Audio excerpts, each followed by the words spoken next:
¿Hay una luz al final del túnel? ¿Sí? ¿No? ¿Usted cree que Cavallo nos sacará de la crisis? ¿Están un poquito abajo? Desde el lugar de detención del expresidente Carlos Menem. Breve corte, por favor. Ahora, el Mario Alcano piso la tabla, se está muriendo. Largo, por favor. Largo, 8 días de huelga de hambre, largo, para pido. Largo, bolilla. Se lo puede ganar usted desde su casa. Y sin hacer nada, como de la Rúa. Caballo loco, ¿cómo están las cosas ahí? Bien, pero tranquilos. Decididos a seguir movilizados, con todos los SIUC, esperando soluciones del señor de la Rúa. Días de furia. Días de fuego. Con esta balanza nueva, en vez de darle el peso, les va a dar el dólar. Hemos sacrificado para juntar un peso y lo están robando. Vecinos denuncian saqueos de viviendas. Cientos de personas saquearon supermercados.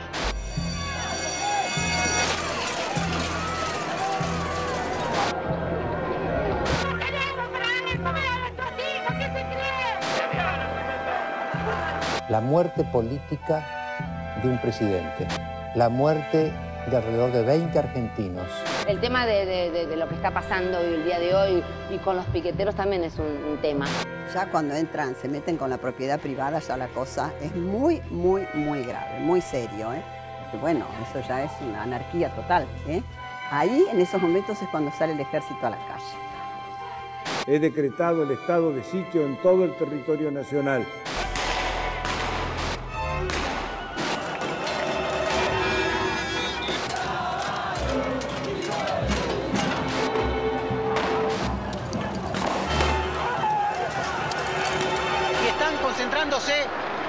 En este objetivo de llegar a la plaza. ¡Ojo! ¡No le vayas a pegar, ¿Por qué le pegas, hijo de puta?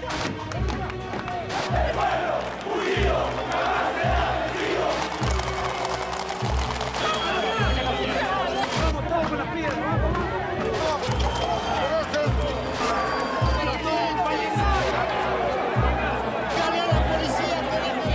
Para presentar mi renuncia como presidente de la Nación. El momento en que se conoce la noticia de la renuncia del presidente Fernando de la Rúa. Lo que antes eran manifestantes que protestaban, ahora están festejando.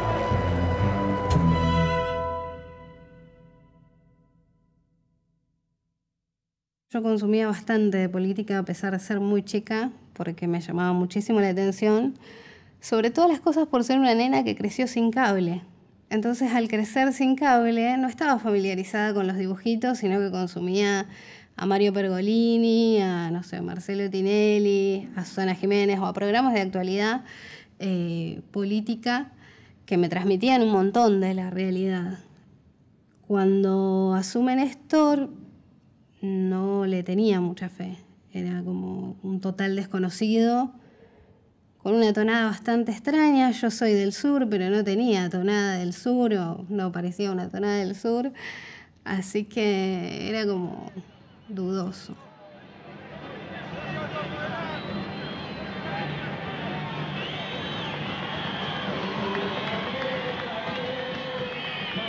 Vengo con la fuerza de los vientos del sur para renovar los aires de la patria, para devolverle a esta amada Argentina la justicia y la dignidad perdida. Vengo con toda mi fuerza espiritual para, junto con todos los argentinos, volver a reconstruir la Argentina. Yo tenía personalmente muchos prejuicios porque para mí, que cumplí 18 años en el año 2001, el peronismo en ese momento lo tenía totalmente asociado a lo que había sido la experiencia del menemismo, ¿no? Que no solamente había sido un gobierno que había entregado todas esas banderas, sino que probablemente era el visualizado por nuestra generación como el mejor alumno, ¿no?, de esas políticas neoliberales. Desciende, me parece que se baja es otro. ¿Sabía? ¿Tenían alguna información? No, ninguna. Dice ninguna. que Néstor todo el mundo lo empieza a ver más lindo, lo empieza a ver alto, rubio, de ojos celestes, los ojos derechos. ¿Usted cómo se siente? ¿Más lindo, se ve más grande, se ve mejor? Como siempre, soy un hombre común que, si los argentinos quieren, tendré una alta responsabilidad en el país. No lo voté a Néstor, no. Era parte, además de la ciudadanía, que entendía que se tenían que ir todos. Así que la primera vez que lo escuché, como la mayoría de la gente, no pronuncié mal su nombre, y después me enteré que iba a ser el próximo presidente.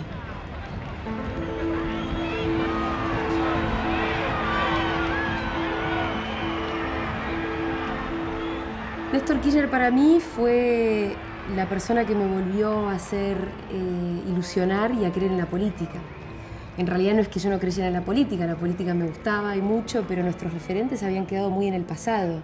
Eran como figuritas de un libro de historia, estaban en blanco y negro. El Che, Perón, Evita, ya casi personajes míticos, ¿no? Y Néstor, de carne y hueso, era un tipo que volvió a llevar a la política a ser esa herramienta de transformación social. Era como tan difícil volver a creer que a algunos nos llevó un par de años, ¿no? A partir de la asunción de Néstor era como, bueno, ¿y este?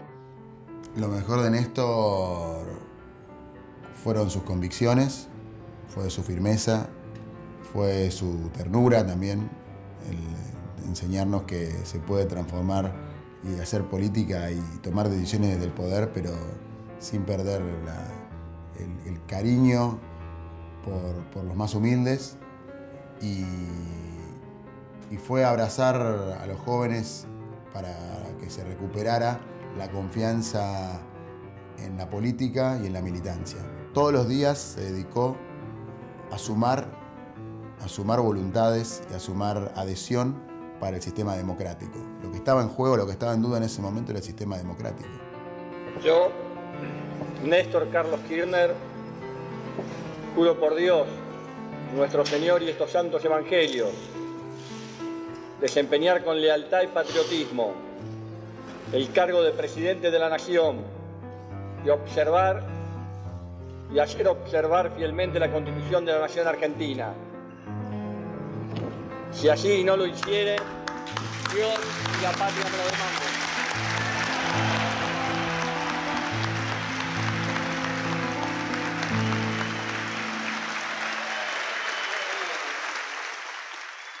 Después del 2001, de la crisis, yo fui parte de eso, ¿no? Que se vayan todos, donde la gente no creía en nada, nos devolvió eso, porque nos dio la posibilidad de ver que efectivamente cuando hay decisión política y hay amor por la patria, las cosas pueden cambiar. Doctor Alberto Ángel Fernández, juráis por Dios y por la patria. Fue alguien que irrumpió en un momento muy especial de la Argentina, donde todas las instituciones se habían dado vuelta a partir de la renuncia de De la Rúa y de la sucesión de 5 presidentes en el término de una semana. Y en ese contexto de tanta conmoción, donde además la moneda se devaluó un 400% y la pobreza se incrementó de un modo singular, apareció un tipo que venía del sur, al que nadie conocía, y que además tenía una característica que esto es lo que lo hace poner en crisis la política permanente de la Argentina. Él era políticamente incorrecto. Sí, juro. Si así no lo hicieron, Dios...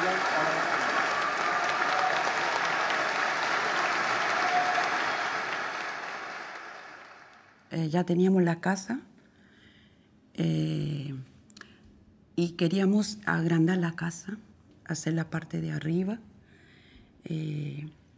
Queríamos hacer más linda la casa.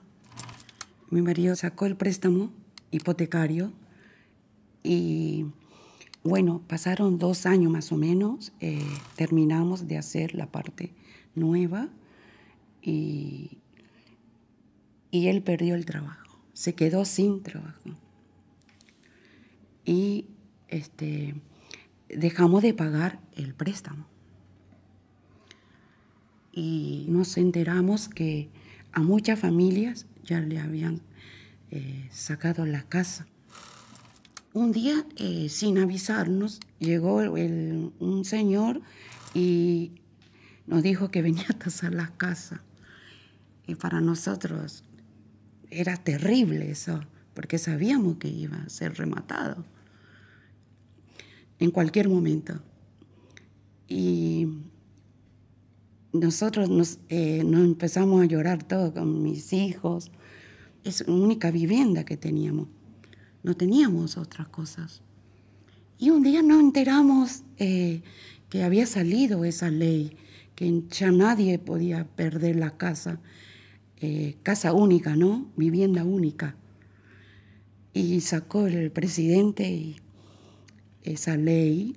Y mire cómo me pongo todo así. En ese momento, como él nos salvó a mi familia, nos salvó la vivienda. Ya para eso también ya está por jubilarse mi marido. Y podíamos ya empezar a pagar.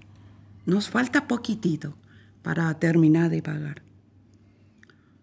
Yo soy del Bajo Rondó, un barrio bastante violento. Como todos los barrios pobres, con gente muy buena por todos lados, con alguna minoría mala y sobre todas las cosas con quilombos todos los días. Siempre hay quilombos en los barrios pobres. El laburo donde yo nací era un concepto prácticamente nulo o más bien relacionado a todo lo que es el rebusque. Digamos, salir a laburar podía ser salir a pedir, podía ser salir a cartonear, podía ser salir a chorear. O en el menor de los casos por ahí podía ser llegar a tener algún laburito, pero nunca relacionado con el laburo como algo sindical, como algo oficial o como algo relacionado a otro estándar de vida, ¿no?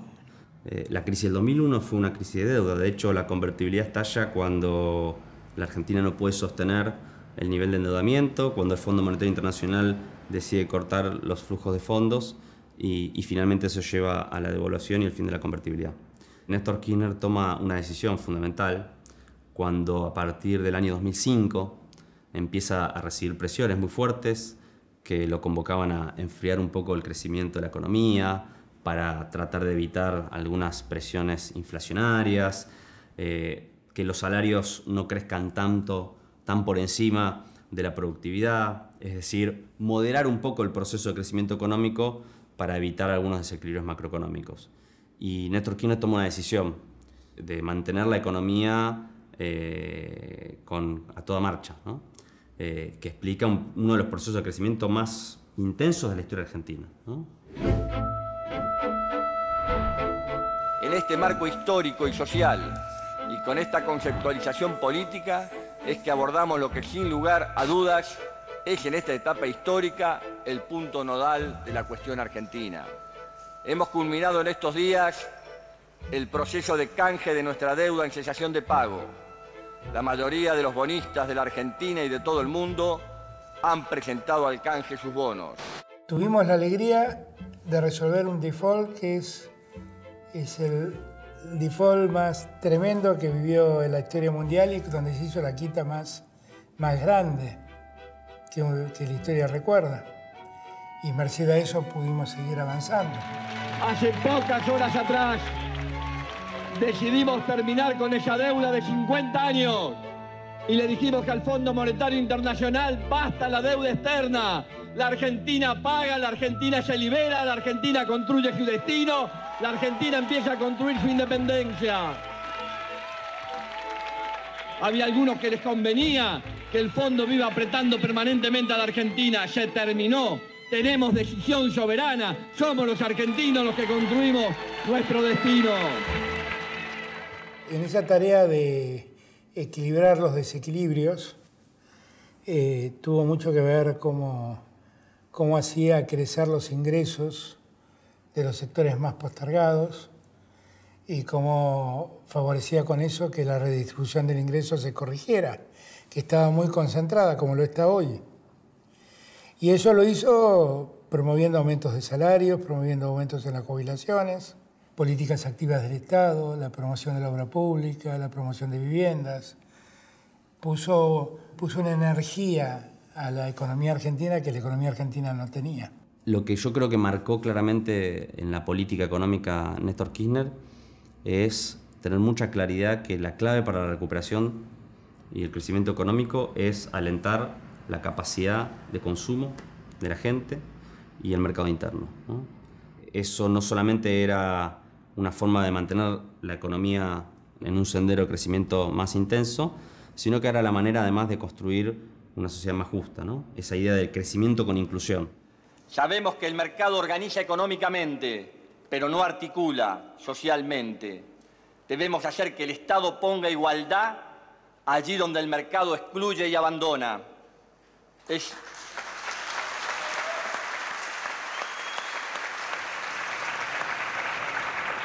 el Estado el que debe actuar como el gran reparador de las desigualdades sociales en un trabajo permanente de inclusión y creando oportunidades a partir del fortalecimiento de la posibilidad de acceso a la educación, la salud y la vivienda.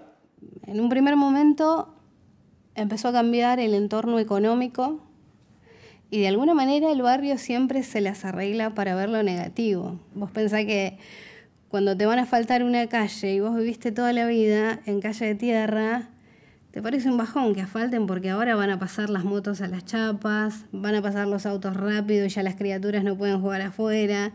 Entonces es como que el progreso o el avance económico muchas veces es visto hasta con recelo, ¿no? Cuando uno ve el mundo desde cierto lugar.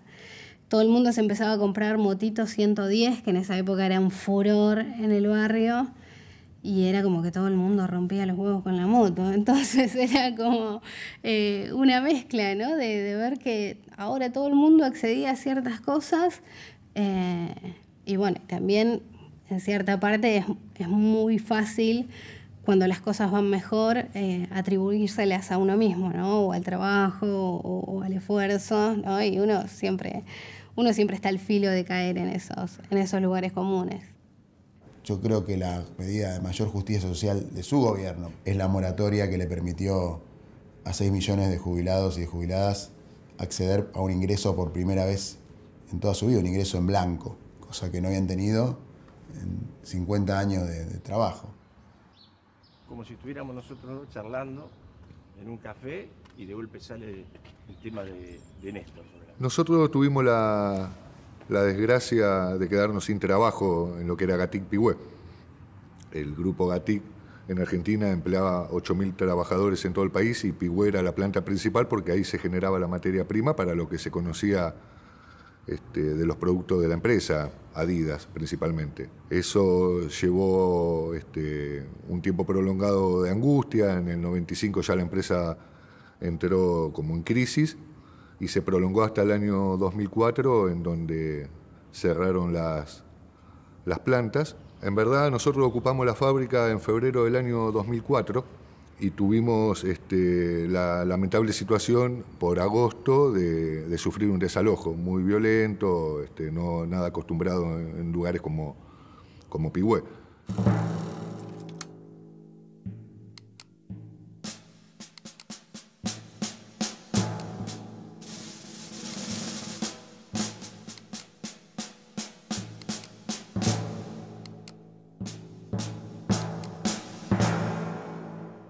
Pudimos conocer al presidente y poder dialogar sobre la situación en la que estábamos. Recuerdo la firme decisión política de acompañar, pero el diálogo que se tenía en esa mesa de reunión era como el que estamos teniendo ahora nosotros. Totalmente franco, desacartonado, como se lo veía. Y la verdad que sorprendió, por lo menos a nosotros, porque nos dio la posibilidad de no sentir el nerviosismo, de no sentir la angustia de la preparación para estar en esos lugares. Dio un escenario cómodo para la reunión y eso lo hace grande. Ni más ni menos que estábamos discutiendo cómo hacíamos para volver a comer con nuestras familias, cómo volvíamos al trabajo. Y para diciembre logramos, a través de su orientación política, por dónde teníamos que transitar en la provincia de Buenos Aires, principalmente en la Cámara de Senadores, logramos el 22 de diciembre la sanción de la ley de expropiación.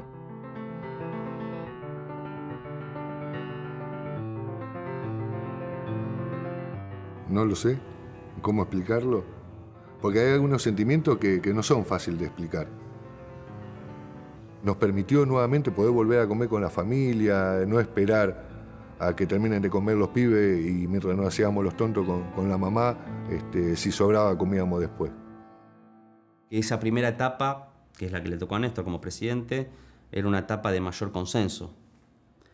Mayor consenso incluso con el poder económico en la Argentina, con los medios de comunicación, con el empresariado.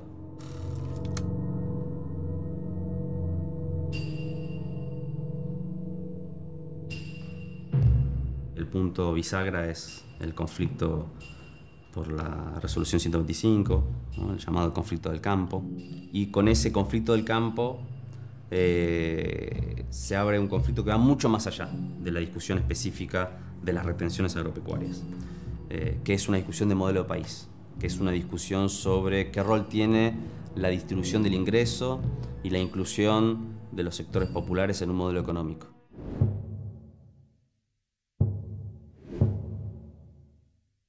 Ver el conflicto del campo y ver cómo por primera vez se pudo discutir la distribución de la riqueza en la Argentina tan de frente, para mí fue un cimbronazo muy grande y en el espacio de centro-izquierda donde yo estaba, la posición que hubo donde se votó en contra de la 125 en el Congreso, a mí me generó una gran crisis con mi espacio político, crisis que termina con mi salida y con la salida de muchos compañeros un año después.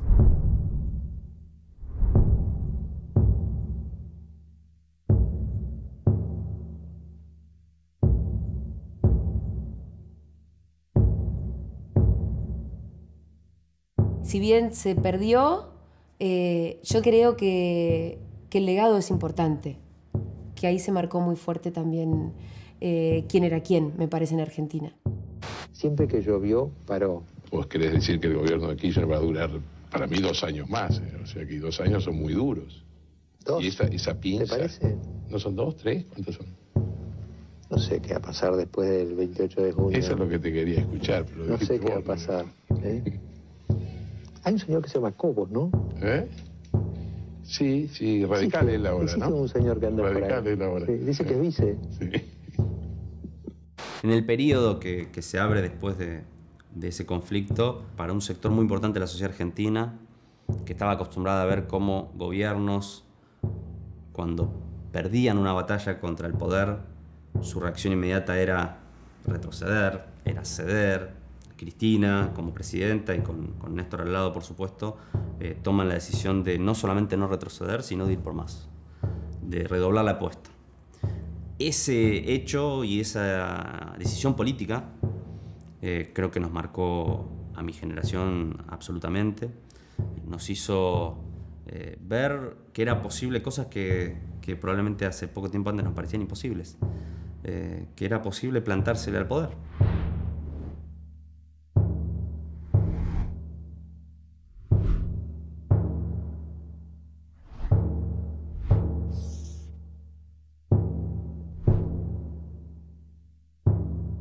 Si bien yo ya me consideraba kirchnerista hacía años, eso a mí me marcó claramente a fuego y creo, además, que termina siendo casi un mito fundante del kirchnerismo. Desde entonces creo que se convirtió ya en un movimiento.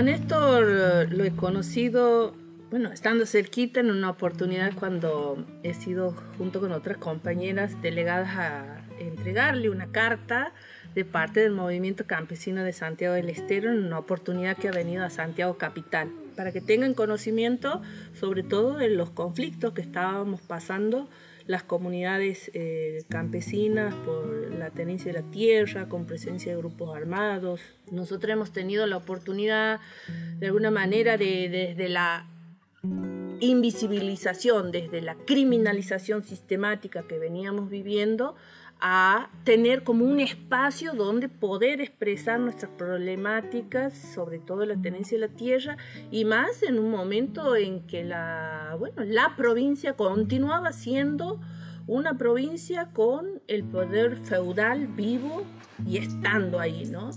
Y bueno, consiguiente de eso ha venido la intervención provincial.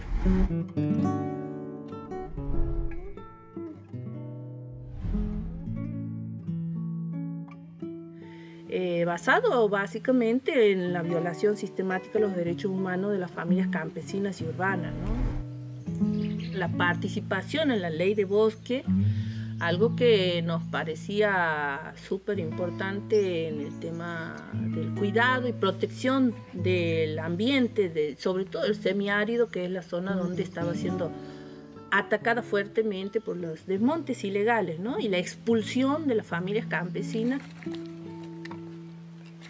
Estábamos ahí en esa disputa, que las políticas sean orientadas a ese arraigo, quedarnos en esa tierra donde históricamente hemos estado de forma ancestral, nuestra forma de vida, nuestras culturas, conservar nuestras semillas. Ha sido quien ha reconocido la presencia de históricas luchas en nuestro territorio.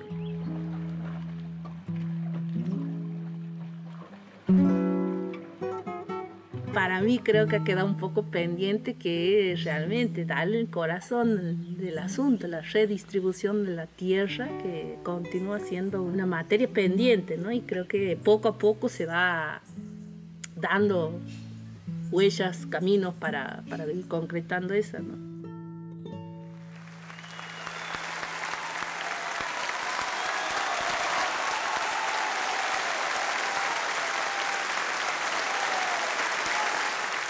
En ese segundo momento, el que se abre luego del conflicto del campo, donde se toman muchas medidas muy trascendentales, entre ellas la recuperación, por ejemplo, del sistema previsional en Argentina, también se afianza o se construye una identidad política vinculada a la figura de Néstor Kirchner y de Cristina, por supuesto, mucho más fuerte, que sobre todo cala en la juventud. Empezó a hacerse muy patente y muy claro la importancia del discurso hegemónico y la incidencia del discurso hegemónico en la opinión pública, y que si no teníamos nosotros una narración, y entonces la verdad que iba a ser muy difícil la transformación. Y ahí lo que me parece es que empezó, a partir de esa preocupación, la pelea sobre todo con Clarín, ¿no? Como nave insignia de esa concentración de medios de comunicación. Escuchando a un medio de difusión argentino, el gran diario argentino, como dicen ellos, Clarín. ¿Qué te pasa, Clarín? El gran poder en este país siempre ha sido el poder económico, que mueve los hilos de los medios de comunicación, y nunca nadie los confronta, o al menos nunca nadie de una manera tan directa. Ver un presidente con tantas agallas fue algo muy movilizante. Media sanción para el proyecto del Poder Ejecutivo de la nueva ley de medios de comunicación audiovisual. Resultan 44 votos afirmativos, 24 negativos. Yo creo que en términos culturales quedó algo importantísimo, capaz más importante inclusive que una norma, y que es que ya cualquiera, esté del lado de la grieta que esté, puede darse cuenta muy claramente que los medios de comunicación juegan un rol, que tienen sus horizontes políticos, sobre todo comerciales y económicos, y que por lo mismo nunca son neutrales. Ese es el sedimento cultural más importante, si se quiere, que dejó la discusión que se dio a partir de la importancia de una nueva ley de medios. De la nueva ley de medios no quedó mucho, pero lo que dejó la discusión fue una nueva conciencia, me parece.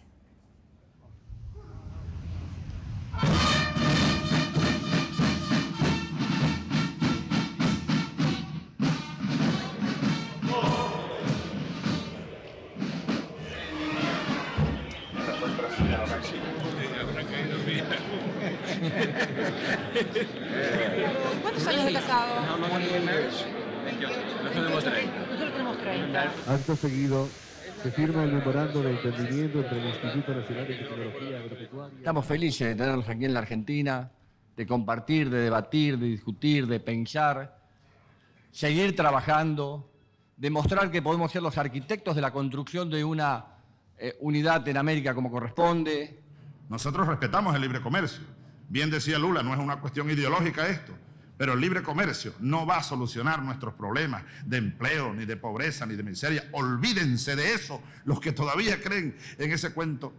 Nosotros estamos marcando una posición desde el Mercosur con absoluto respeto al resto de las posiciones. No invalidamos, no descalificamos, no nos queremos dueños de ninguna verdad. Pero también es justo que nos respeten. Es lo que estamos pensando nosotros. Es lo que pensamos. Y somos naciones también. Somos países que tenemos un concepto y una filosofía. Y que desde el Mercosur tratamos de irradiar nuestro pensamiento. Y lo hacemos con la mayor de las honestidades. A primeira lembrança é a lembrança do dia que eu conheci o Kirchner, que ele estava disputando as eleições. A segunda lembrança foi a lembrança do discurso de posse dele, que foi um discurso muito forte, um discurso contundente, um discurso mostrando que a Argentina ia mudar de verdade. E depois nós tivemos várias reuniões, mas a reunião mais importante que nós tivemos foi uma reunião que nós fizemos dia 5 de novembro de 2005, quando nós, então, em Mar del Plata, na frente do presidente Bush, nós dissemos definitivamente não à ALCA e dissemos de forma definitiva sim ao Mercosul.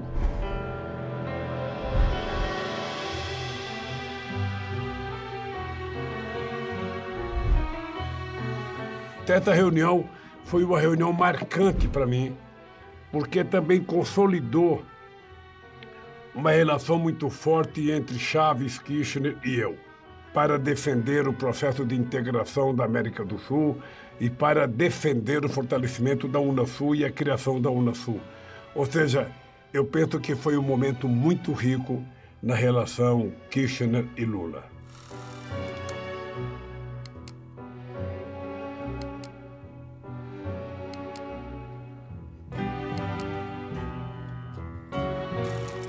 Eu lembro de uma conversa que eu tive com o Kirchner em Nova York.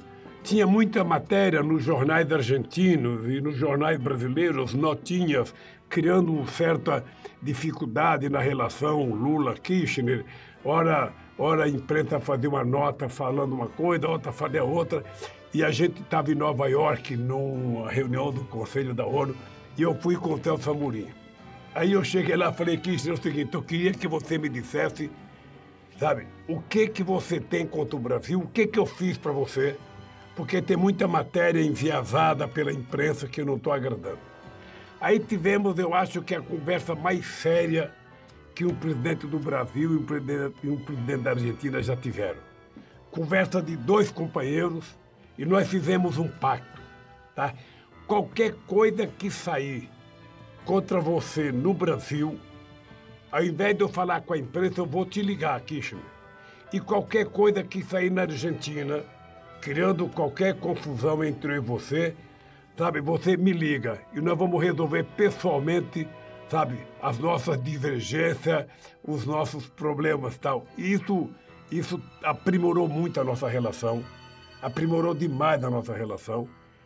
Eu, ele e o Chávez, nós discutíamos muito, nós brigávamos muito, nós falávamos muito por telefone, tá? Porque a gente sabia da importância que Brasil, Venezuela e Argentina teríamos para consolidar o nosso querido Mercosul e a nossa querida Unasul.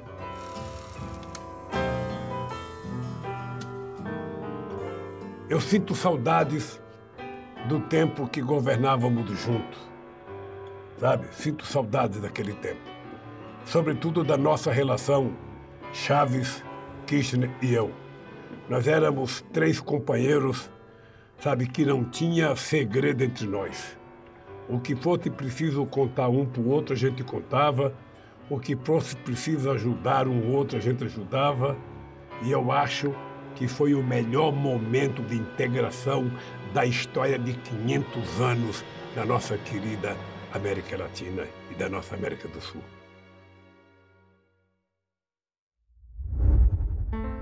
La obra del Hospital El Cruzo está muy bueno porque hay muchas especialidades que no se encuentran acá en ningún hospital de acá cerca, sino hay que ir hasta La Plata o a Capital. No es necesario madrugar, uno viene al mediodía y ya le da el turno para la especialidad que uno necesita. En otro hospital tenés que ir temprano, 5 de la mañana, tomar 2 colectivos, tren y hacer cola. Lo más importante de la vida, yo estoy muy contento, es cumplir la palabra. Y acá está el hospital. Se podrán decir muchas cosas. Y en el caso de mi hija, ella sufre de escoliosis y yo tenía que ir a La Plata o a Capital. Pero, como siempre, ir temprano, sacar turno temprano, y por ahí a veces iba y no te dan el turno y ya tenés el día perdido. Hoy podemos decir también que la Argentina tiene el más alto nivel de acceso a los medicamentos de toda su historia. Somos líderes en el mundo en prescripción de medicamentos por su nombre genérico, con un 80% de las recetas confeccionadas. Por su parte, el programa Remediar pone al alcance de los más necesitados un bien tan esencial como son los medicamentos. Es el mayor programa de provisión gratuita de medicamentos del mundo, llegando a más de 15 millones de personas. Porque al no tener una buena obra social, nosotros los pobres sufrimos todas estas cosas, ¿no? Y bueno, y acá no. Yo salgo, el médico la atiende el cirujano y me dice, ya hágale todos estos estudios. Yo ya salgo, ya le pido los turnos y ya me lo dan en el momento. Yo ya me voy a mi casa con la fecha de que yo tengo que volver a hacerle los estudios a la arena.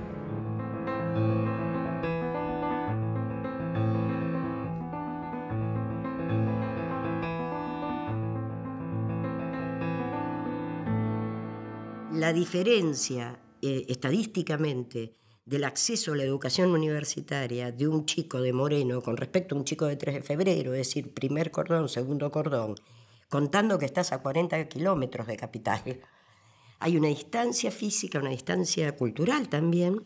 Bueno, lo cierto era que poca de nuestra población había cursado estudios universitarios, muy poca estadísticamente, y las nuevas generaciones tampoco tenían ese acceso. Como cosa simbólica, el primer acto de Néstor, presidente, en Moreno, es entregar el acceso, la llegada nuestra a ese edificio.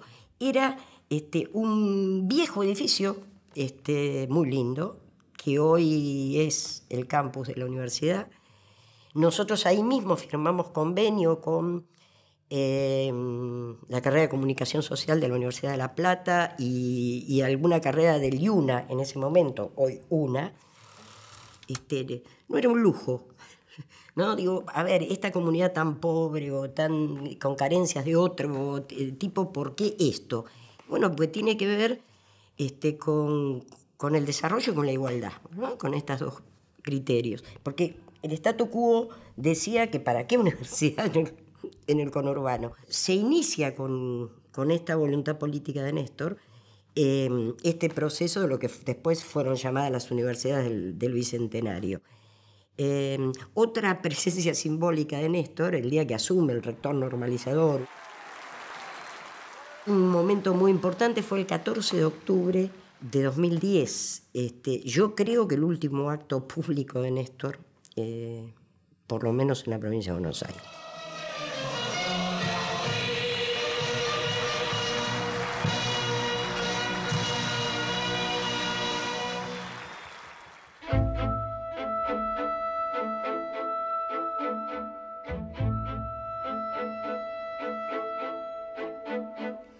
Néstor Kirchner tenía claro la importancia, el rol estratégico que tiene la ciencia y tecnología. El tema central fue la inversión y políticas adecuadas para impulsar todo el crecimiento en el tema tecnológico. Él tenía el concepto de que había que ir creciendo año tras año como porcentaje del Producto Bruto del país. La inversión en educación, en ciencia y tecnología, en las universidades, en los centros de investigación, CONICET, la Comisión de Energía Atómica, la Comisión de Actividades Espaciales, y además delinear políticas claras en algunos temas estratégicos. La educación técnica estaba siendo dejada de lado y a través de una ley impulsó en 2005 las carreras técnicas nuevamente y la educación técnica en el secundario, lo cual permitió agrandar la base de la pirámide de la industria. El Plan Raíces consistía en establecer redes de interacción entre científicos argentinos en el exterior y científicos argentinos en el país. Y además ver cómo ayudar para que aquellos científicos que quisieran retornar al país pudieran hacerlo. Hoy en día no solo se ha frenado el drenaje de cerebros hacia los países centrales, sino que se ha iniciado una corriente de retorno de muchos de nuestros mejores profesionales que están radicados en el exterior.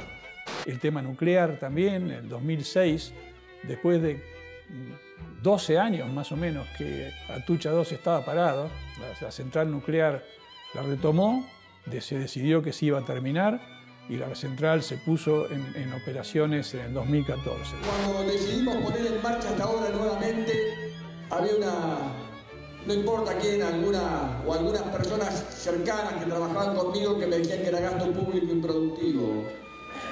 ¿Cómo agradezco a Dios haber sido fiel a mis convicciones sin creer en el trabajo, en la producción, en la industria nacional, creer en la energía nuclear como elemento de desarrollo? Me puse firme y dije, este es capital argentino. En el 2004, él pone el decreto que crea el Plan Nacional de Radarización. Él expresa ahí que en todas las etapas, diseño, desarrollo, fabricación, operación y mantenimiento de los radares, en la medida de lo posible hay que utilizar la industria nacional.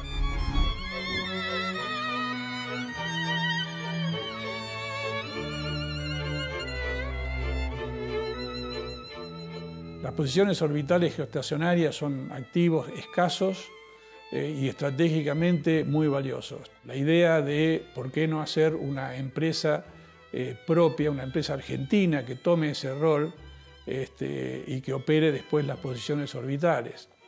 Esa empresa terminó siendo ARSAT, se creó por ley en abril de 2006. La ley establece que ARSAT debe custodiar, proteger y operar comercialmente las posiciones orbitales con satélites desarrollados y fabricados en el país.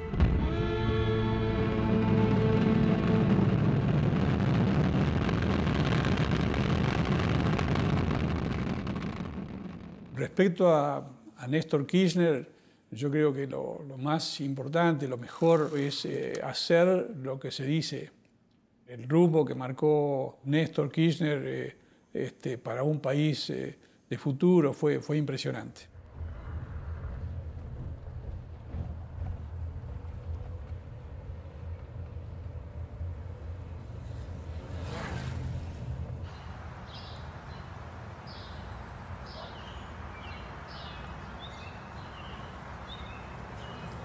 Para mí soy más joven, yo ya tengo 101. Claro. El 16 de marzo cumplo los 102. Muy bien, ahí vamos a estar.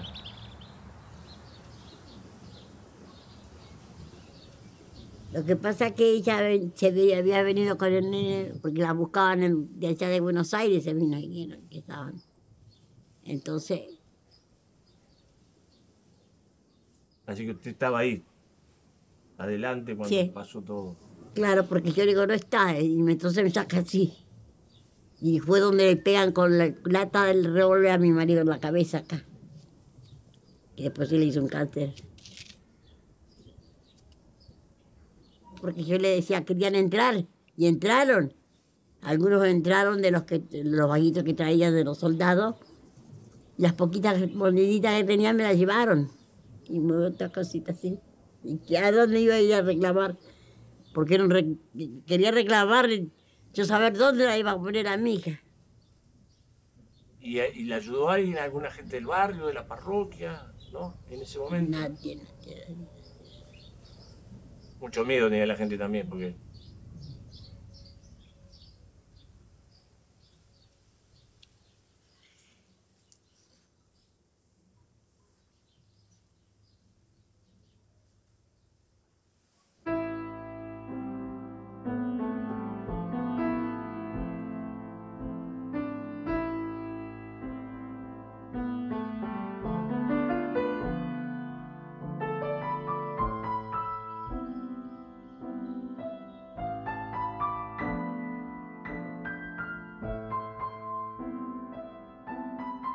¿Y usted se acuerda algo de Néstor Kirchner por a cambiar, juicio? Sí, él fue donde nos dio una mano, nos hizo que pusiéramos... Recuerdo que ahí donde estuve mucho mejor. Fui muy ayudada con ese señor. Para mí fue una excelente persona. Y él fue el que nos puso adelante a nosotros las madres, si no, ya nos hubiesen mandado a la cárcel y quién sabe si hubiésemos estado vivos todavía. Yo tengo un sueldo como madre de Plaza de Mayo. Sí. Como una pensión así. Como una pensión, sí. Muchas gracias. Muchas gracias por habernos recibido. No, por favor.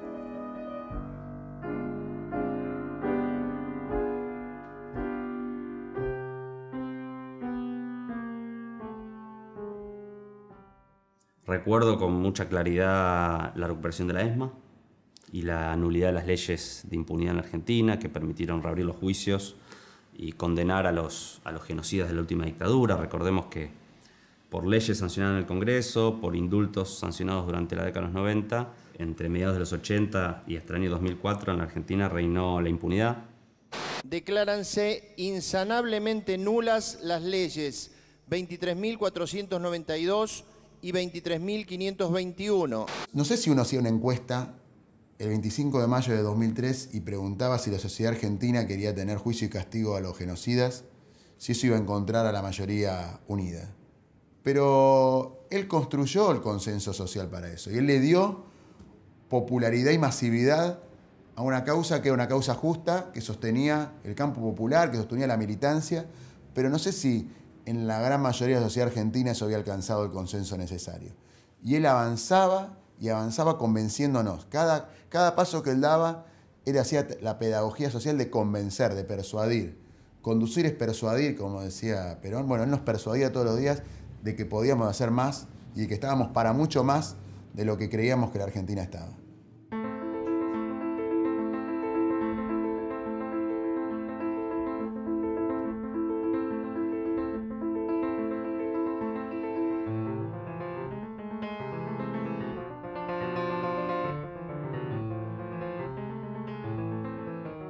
Fue un presidente que terminó con la tragedia argentina que empezó el 24 de marzo de 1976, cuando la dictadura empezó con sus permanentes violaciones a los derechos humanos.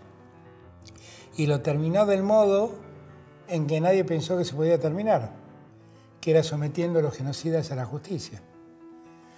Néstor allí también hizo una verdadera revolución. Fue una revolución de conciencia pública.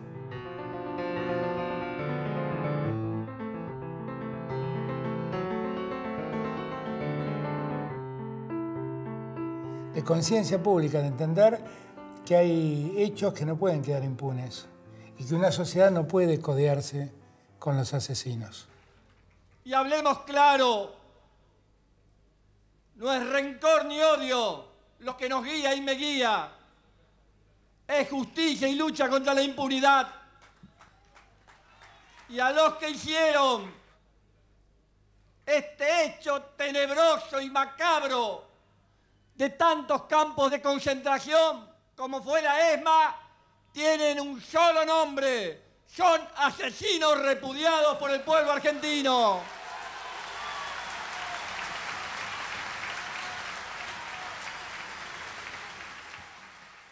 No hubiera podido transitar lo que significó la construcción de mi identidad sin el proceso que se llevaba adelante en la Argentina. Yo creo que al día de hoy quizás seguiría hablando de la guerra, de los dos demonios, de que tenía dos mamás y dos papás, lo que fue el proceso de justicia en la Argentina y de memoria, que es increíble, que uno con el tiempo, yo pienso en la persona que fui, en realidad la persona que me impusieron ser y la persona que debí ser o que soy, y nada de eso hubiera sido posible sin ese proceso que Néstor llevó adelante.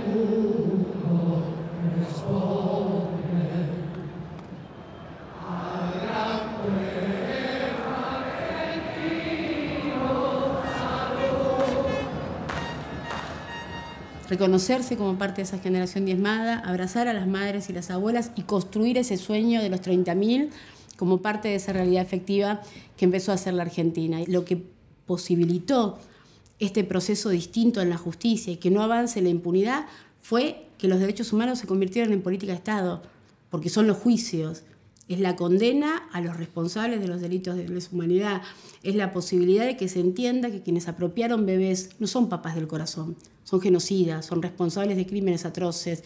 Y eso es posible porque la Argentina se hizo cargo de esa historia y nos dio la posibilidad de construirlo desde un lugar distinto. Y eso es Néstor Kirchner. Es el compañero que tomó toda esa lucha, que tomó todos esos sueños, que tomó todo ese dolor también y lo convirtió en algo distinto, como esa piedra en la que volvimos a reconstruir la Argentina. Una de las cosas que más recuerdo, porque me pegó en mi adolescencia, fue cómo comenzó a haber anticoncepción gratuita por todas partes, algo que antes era impensado e incluso inalcanzable.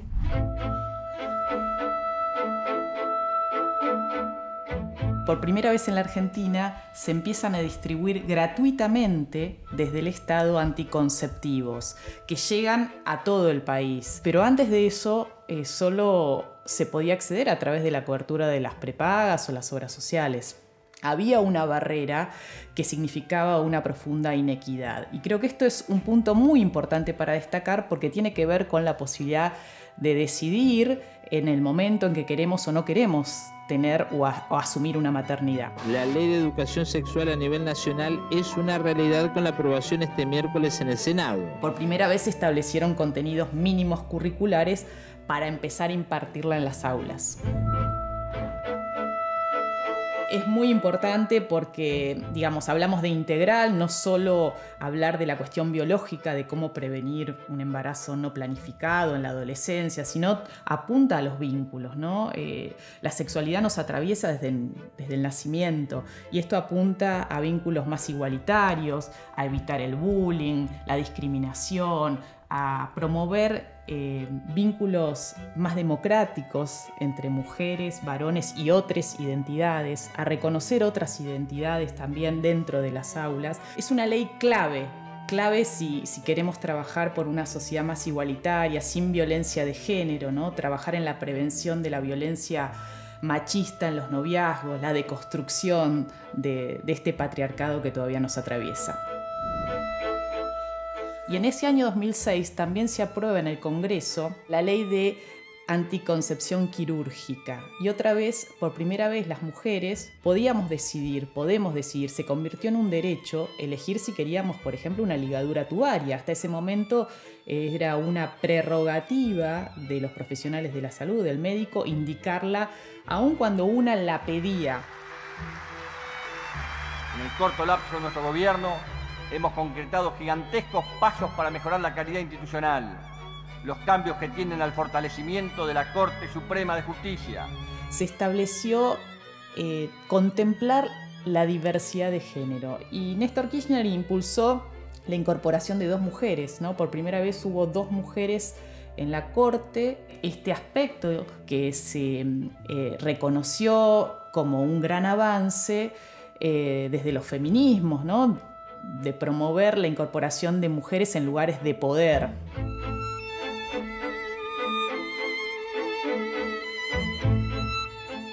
Otro de los aspectos muy destacables tiene que ver con la moratoria previsional, ¿no? Porque esa moratoria previsional que después empezó a llamarse como la jubilación de las amas de casa. ¿Qué decía esa moratoria? Que quienes no tenían los aportes suficientes para jubilarse podían incorporarse a esta moratoria para acceder al derecho a una jubilación. Y bueno, sabemos que el trabajo doméstico no remunerado es un trabajo invisible que históricamente hemos hecho las mujeres a lo largo de la historia y que sostiene la posibilidad del desarrollo del mundo, diría. Muy bueno para uno que es grande ya y no tiene ninguna obra social de nada. Como ser yo, que no tengo ningún aporte, como ama de casa, merezco eso. Y bueno, me parece que está bien para las personas que realmente no tienen nada. Creo que la cifra es que alrededor de 1.800.000 mujeres amas de casa entre el año 2003 y el 2016 pudieron acceder a ese beneficio que de otra forma, bueno, hubiesen estado condenadas a no acceder a una jubilación como el resto de los y las trabajadoras. Hace 45 años que estoy en pareja con Alejandro y llevamos ya 10 años de casados gracias a la ley de matrimonio igualitario. Ernesto, ¿aceptás unirte en matrimonio a Alejandro Jorge Vanelli? Sí, aceptamos.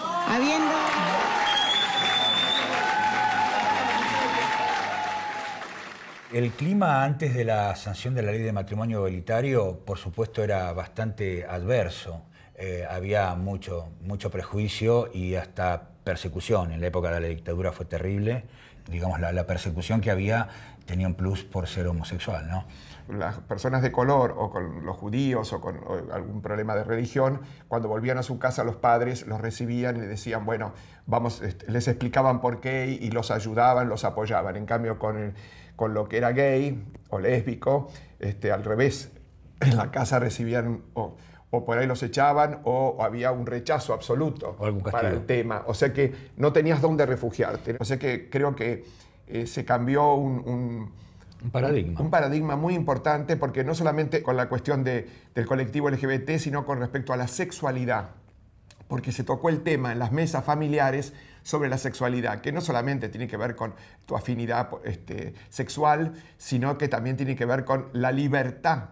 Hay un famoso reportaje que Juan Castro, el desaparecido locutor y animador Juan Castro, le hace a Néstor en el año 2005, y Juan le pregunta así a boca de jarro si apareciera un proyecto para legalizar el matrimonio entre personas del mismo sexo, ¿usted lo aprobaría? Y Néstor le contesta, por supuesto que sí, porque lo importante es el amor. Y Néstor en ese reportaje ya habla de matrimonio, que fue uno de los emblemas que se usaron en la lucha para conseguir la ley.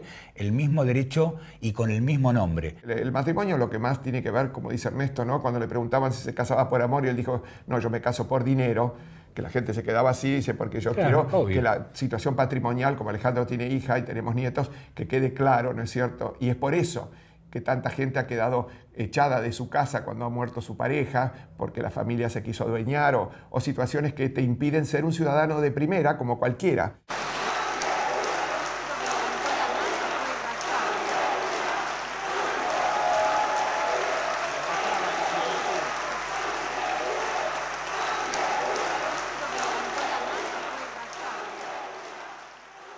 Nosotros lo que sentimos ese día fue conmovedor, fue realmente conmovedor. Fueron larguísimas horas, como suelen ser las sesiones en diputados.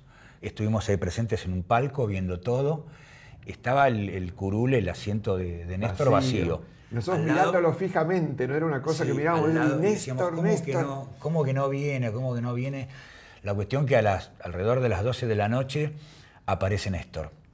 Por supuesto fue apoteótico, la entrada de él, con aplausos, se vino abajo toda la cámara. Abrazándonos, porque entraba Néstor, que nunca había entrado, digamos, dijimos, ¿qué es esto? Nos da ese lugar, ¿no? Te digo, me emociono, ¿no? Pensando que él entró por única vez, en ese momento no sabíamos que iba a ser la única, pero por única vez hasta ese momento, para apoyarlo a nosotros nos pareció, viste, como ya celestial, viste, será la frutilla de la torta, ya no podemos esperar mucho más. 33 votos a favor, 27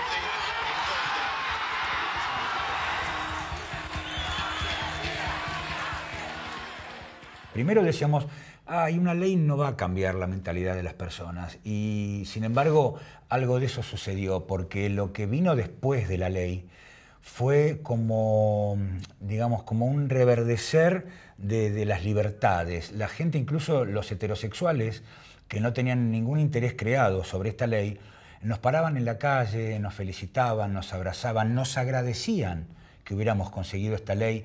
Casi todos eran agradecimientos porque tenían o el hermano, un tío, un pariente, un amigo que ahora podía abrazarlo con tranquilidad. La mayoría de los heterosexuales lo que decía es que ahora podemos abrazar y besar a nuestros compañeros y amigos sin ningún problema. Lo importante, creo que en el mundo nosotros fuimos cabeza, gracias a Néstor fundamentalmente, creo, y obviamente a Cristina y a todos los que apoyaron esto, porque después vino la ley de identidad de género y tantas cosas que somos de avanzada en el planeta, o sea que nos toman como ejemplo. Me parece que ha sido una ley que amplió no solamente los derechos para la gente del colectivo como nosotros, LGBTQ, sino que amplió los derechos para todos, porque nos hizo sentir mejores personas, porque el otorgar a otras personas derechos que no tienen siempre hacen sentir al que él se los da mejor y al que lo recibe agradecido. Y ser iguales creo que es la base de cualquier gobierno importante y que nos cobije. Igualdad de derechos, posibilidades de adopción, el matrimonio igualitario. Obviamente, ahora viene la discusión de una nueva ley de identidad, viene la discusión de una nueva ley de adopción. Las sociedades tienen que ir evolucionando, es decir, hay que ir superando el oscurantismo con igualdad, con inclusión, que eso es lo que elimina las tensiones y permite que una sociedad se vaya realizando. Una más, vamos para el 2011, ¿no? ¿Camino al 2011?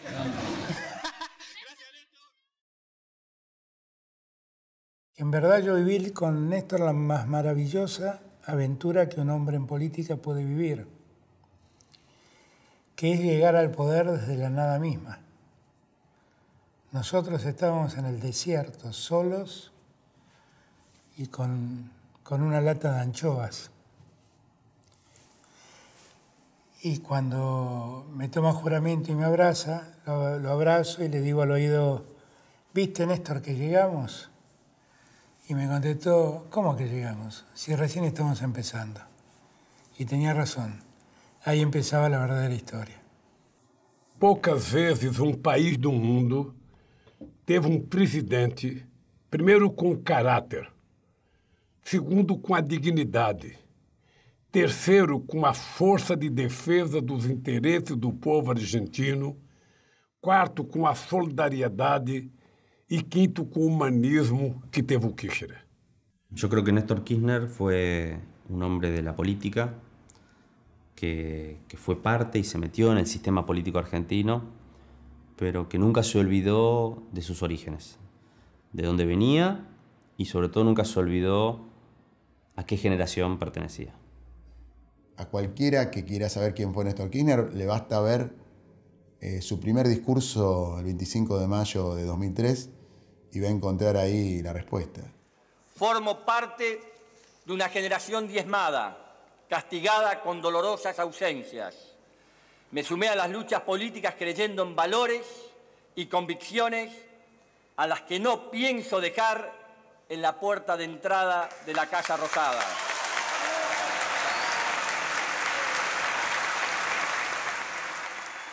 Está diciendo todo, porque no solamente que lo dijo como una especie de declaración de principios el primer día, sino que se fue 4 años después, habiéndolas cumplido todas. Nunca tuvo que mentir ni prometer absolutamente nada que no se podía realizar. Es más, nos despertaba todos los días con una noticia de algo que no sabíamos ni siquiera que se podía hacer en la Argentina. Son una cantidad de condiciones que juntaba Néstor que lo hacían absolutamente único. Creo que a mí las que más me conmueven son la convicción, la voluntad y la valentía. Creo que eso lo hacía y lo hace único, y además creo que ese es el gran legado que deja. Cuando hay cosas que pareciera que son imposibles de hacer, yo creo que hay que pensar cómo hubiese hecho Néstor. Es el compañero que más nos permitió entender de qué se trató aquella generación, la generación de los desaparecidos, y que nos dio la posibilidad de empezar a construir ese país con el que soñaron. Meterse en el barro, estar con los trabajadores, viajar, todos recordamos lo primero que hizo fue a resolver un problema de educación apenas asumió, y esa es la impronta que nosotros queremos de los políticos nuestros. Pero no hay trabajador en Argentina que pueda decir que no ha sido atendido por el compañero Néstor Kirchner. Para nosotros es tan importante un chico de la capital federal como un chico de Jujuy, de Entre Ríos o Tierra del Fuego. Todos tienen que tener el mismo nivel de acceso a la educación. Tenemos que trabajar mucho, tenemos que poner mucho esfuerzo, tenemos que estar donde están los problemas. Nos faltarán muchas cosas, pero no nos falta ni ganas, ni fuerza, ni decisión de construir una Argentina distinta donde todos podamos volver. Una persona de coraje, de, como se diría a veces, con las pelotas bien puestas, ¿no? Porque se le ha plantado. Imagínate a quienes siempre han querido que América Latina fuera el basurero o el que recibe los residuos de los desarrollados. Ha sido quien le ha dicho, no, la dignidad de mi pueblo primero. Néstor recibió un país que tenía 57 puntos de pobreza y dejó un país con 23 puntos de pobreza. Recibió un país con 25 puntos de desocupación y dejó un país con 11 puntos de desocupación. Recibió un país con una deuda que significaba el 150% del Producto Bruto, y cuando se fue dejó una deuda que representaba poco más del 50% del Producto Bruto. En el medio le pagó al Fondo Monetario Internacional toda la deuda, con lo cual la Argentina se liberó para poder hacer sus programas económicos. Cuando le tenga que contar a mis hijos quién fue Néstor, y le diría que fue un presidente que agarró el país cuando no lo quería agarrar nadie, que logró lo que el peronismo prometía en su esencia, que es devolverle a los trabajadores el derecho al goce, con todo lo que eso significa.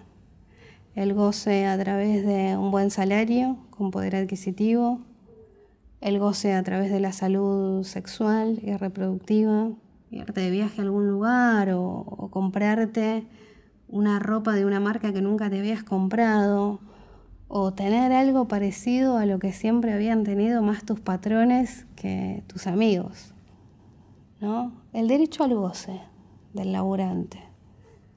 Creo que el tipo peleó por eso. Informa Visión 7.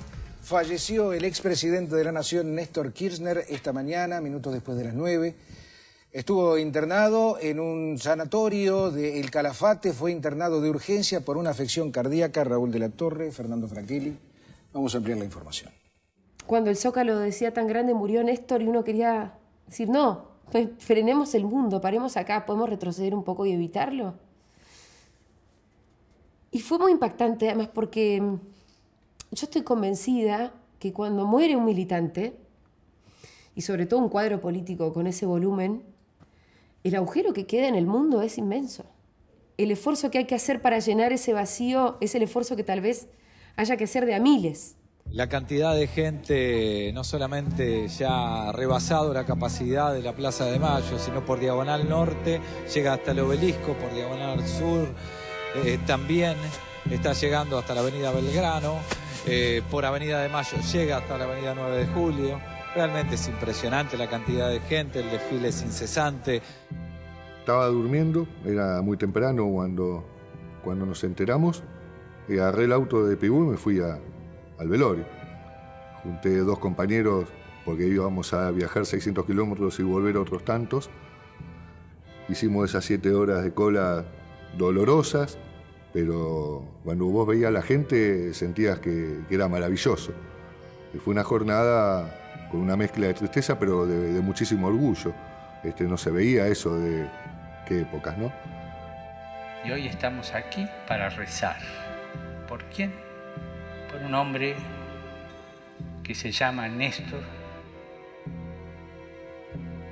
que fue recibido por las manos de Dios y que en su momento fue ungido por su pueblo. Pueblo que le pidió que lo condujera. Hagámoslo todos juntos. Me pareció un tipo que se la jugaba por sus ideales, y el que se la jugó por sus ideales fue el Che Guevara, que es mi ídolo, y la verdad que Néstor tenía muchas cosas del Che Guevara.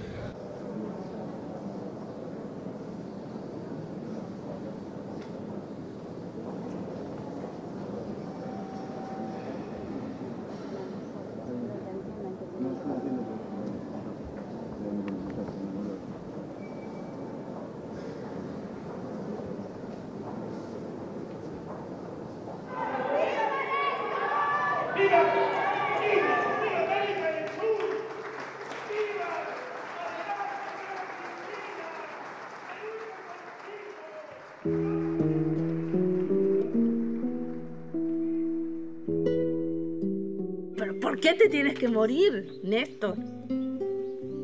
Y hay otros que han hecho tanto mal a los pueblos, han hecho tanto daño a nuestras culturas, y vos no, Néstor. ¿Por qué te has tenido que ir ahora? Y después, bueno, venir a la plaza, hablar con muchos amigos y amigas que no militaban dentro del peronismo, dentro del kirchnerismo, y sentirlos a todos en shock, como que se nos había muerto un padre político.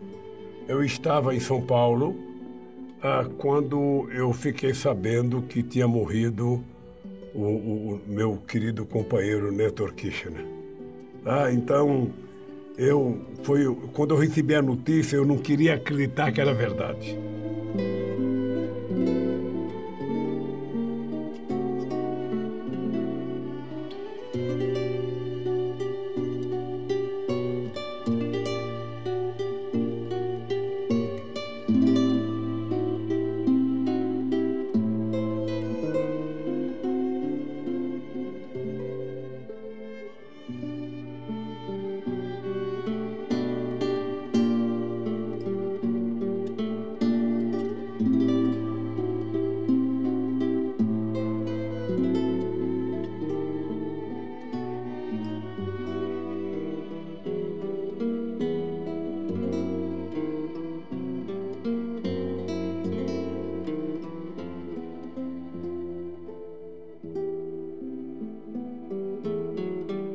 E ali eu vi a força que tinha o Kirchner, eu vi o que ele tinha representado para o povo argentino.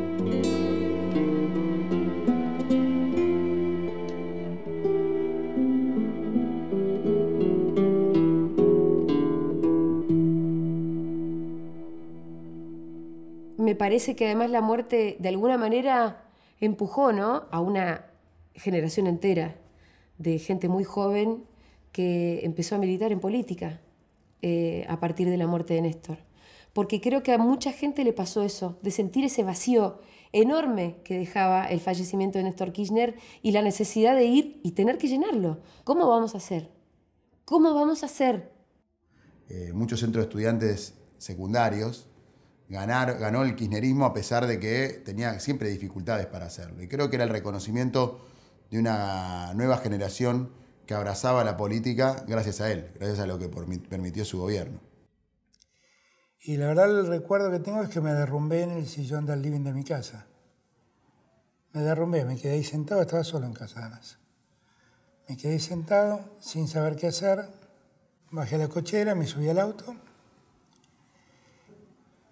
me iba hasta Retiro y subí Libertador hasta San Isidro, me volví de San Isidro hasta Retiro, volví a ir a San Isidro, iba y volvía solo y en el camino iba escuchando la radio y ahí la radio empezaba a hablar de la muerte de Néstor. Si tuviera que calificarlo, fue el día de mayor desorientación de mi vida. Creo que por eso agarraba el auto y solo salía a la calle, iba y volvía por el mismo camino porque no sabía qué hacer. Les quiero decir que sí, estoy emocionado, que se me cae lágrimas, sí, se me caen lágrimas.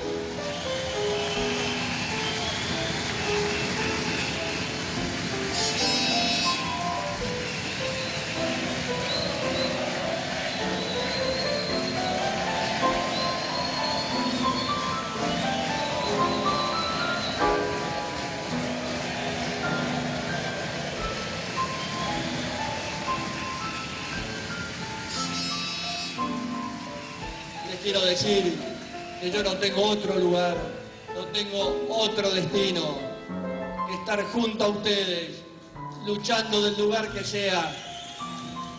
Yo sé que a veces se enojan los médicos y demás, pero no hay mejor médico que el amor y el sentimiento. Y el amor y el sentimiento de ustedes me han refortalecido el corazón para salir con toda la fuerza, con todas las ganas, para reverdecer.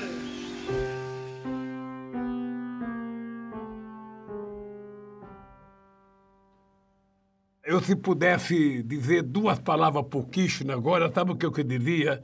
Volta, Kirchner. Volta, que a América do Sul precisa de pessoas como você. Lo quiero mucho. Para mí no está muerto, él está vivo entre nosotros, siempre digo así.